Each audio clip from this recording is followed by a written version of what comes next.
जी। अच्छा, पिछली वीडियो में हमने पढ़ा था कि किस तरह ये ना इंसुलिन का फंक्शन होता है, सारे उसकी रेगुलेटरी स्टिमुलेटर हर एक चीज़ पढ़ी थी।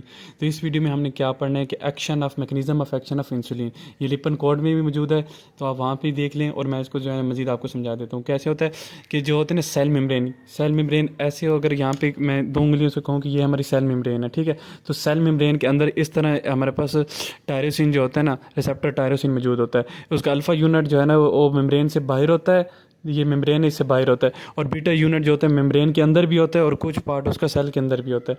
तो नीचे आप इमेजिन कर लें कि सेल में जो है ना वो हमारे पास ये अंगूठे के नीचे सेल के अंदर सरफेस है, और ऊपर वाली उंगली के ऊपर क्या है, एक्स्ट्रा सेलुलर स्पेस है।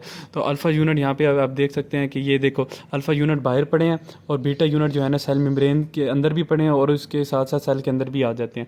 अब जो होते हैं ना अल्फ़ा यूनिट और बीटा यूनिट, अब जो बीटा यूनिट है ना उसी पे ऊपर टायरोसिन लगा होता है। क्या लगा होता है? टायरोसिन। बीटा जो सब यूनिट है उसके ऊपर टायरोसिन अमाइनो एसिड लगा होता है। अब इसका फंक्शन क्या होता है? अब देखो सबसे पहले ऐसे दो पड़े होते हैं टायरोसिन के दो जो डाइमर होते हैं ऐसे, सॉरी दो जो कंपोनेंट होते हैं टायरोसिन रिसेप्टर को ऐसे पड़े होते हैं। जैसे ही इसके ऊपर इंसुलिन आती है ना, सब यूनिट उसको अटैच कराते हैं। जैसे इंसुलिन आई ना तो वो आपस में दो काम करेंगे। पहली चीज़ तो ये आपस में क्लोज हो जाएंगे, एक डायमंड बना देंगे, मतलब आपस में बीटा सब यूनिट करीब आ जाएंगे। और दूसरा ये जो टायरोसिन रेजिड्यू है ना इनके, इन पे फास्फेट की अटैचमेंट हो जाती है। इनकी क्या हो जाती है? फास्फेट की अटैचमेंट हो जाती है। दो काम होते हैं, जैसे इंसुलिन आया वो आपस में करीब हो गया, उनके टायरोसिन रेजिड्यू की फास्फोराइलेशन होगी, ठीक है।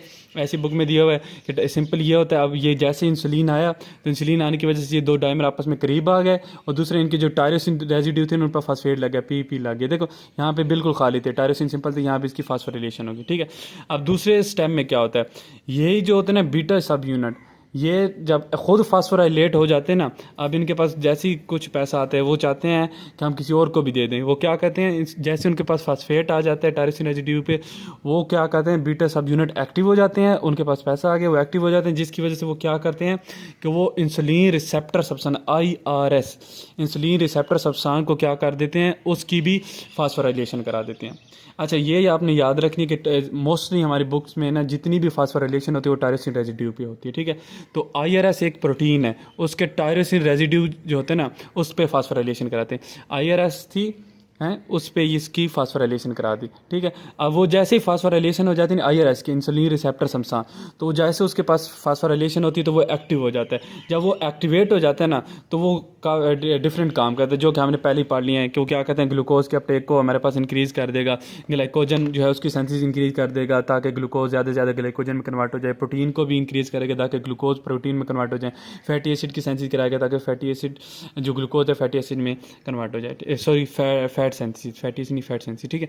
इसी तरह इनहिबिट करता है ग्लूको नियोजेंसी ताकि हमारे पास ग्लूकोज कम बने, और ग्लूकोलाइसिस को उसको भी इनहिबिट करता है ताकि ग्लाइकोजन ज़्यादा टूट के ज़्यादा ग्लूकोज ना बनाए। और इसी तरह हमारे पास क्या करता है, लिपोलाइसिस को भी इनहिबिट कर देता है ताकि ज़्यादा से ज़्यादा लिपिड टूट के ग्लूकोज ना बनाए। ये हमने पहले फंक्शन पढ़ लिया। इसका मैकेनिज्म सिंपली ऐसे ही लिखना है जैसे मैंने बता दिया।